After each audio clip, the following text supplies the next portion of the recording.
my name's Lydia Smith. My artwork is going through a transitional phase at the moment where I'm experimenting with digital scanning using an Xbox One sensor. So I scan sculptures, quick sketches that I've done in clay and scan them into the computer using the Xbox One controller. This then has its own interpretation of my sculpture and translates it into a different language.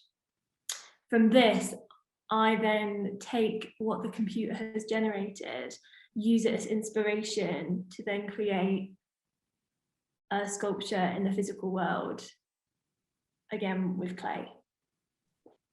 It's just something that I discovered recently, and with the digital world becoming of more and more interest in the art world and outside the art world, I thought it would be a good practice to experiment with it myself and to see if I could use it as a beneficial tool to my practice.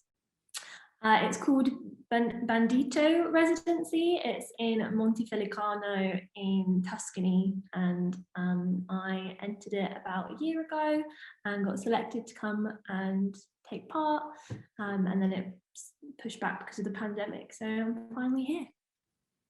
Because my latest sculpture, Be More Like a Horse, not only does it look surreal and it's very much within that abstract realm, it's actually the first sculpture that I've done of that style, and I didn't really expect to be creating an artwork that looked like that. Before that piece, everything I made was very figurative, and it might sound a bit cheesy, but it was quite a surreal experience creating the sculpture, as well as it being of a surreal nature, because it's completely different to what I've done before. So I look at it sometimes and think, I made that.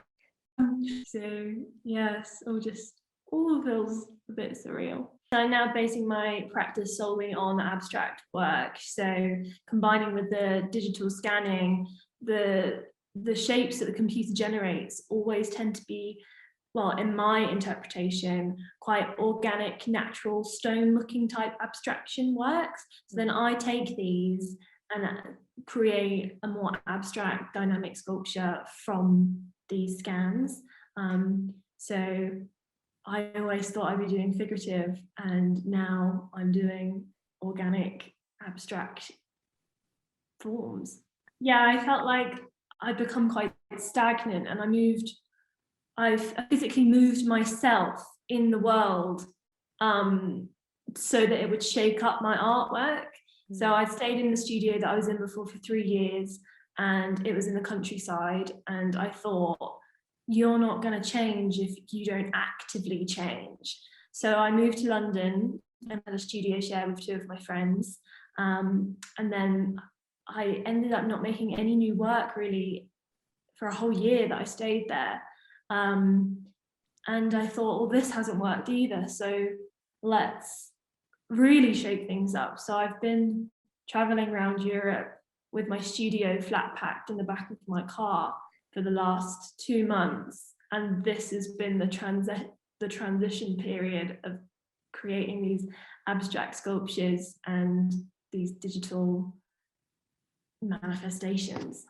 I'm currently collaborating with another artist to create a series of NFT artworks, but we're keeping it under wraps. But I can tell you that he's a painter, I'm a sculptor, and we're combining our practices using this digital technology to create a co-authored piece of art. Yeah, it just sounds so uninspiring, but just keep going.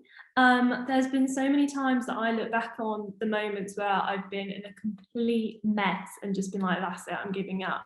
But for some reason, there's that inner thing that tells you, well, what else would you do if you weren't doing this? So just never give up, focus in on yourself and just make your work.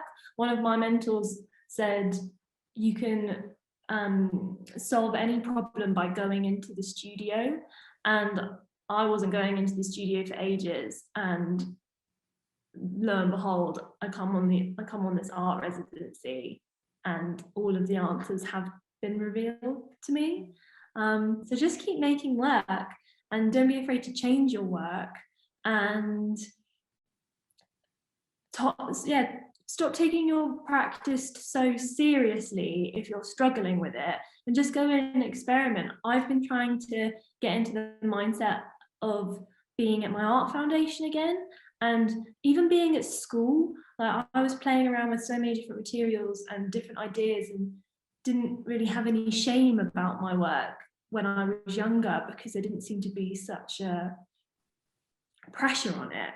And I think the magic comes back when you revert back to that way of thinking and taking the pressure off yourself, and then all of a sudden, like, the stars start to align and it comes together, I think, anyway.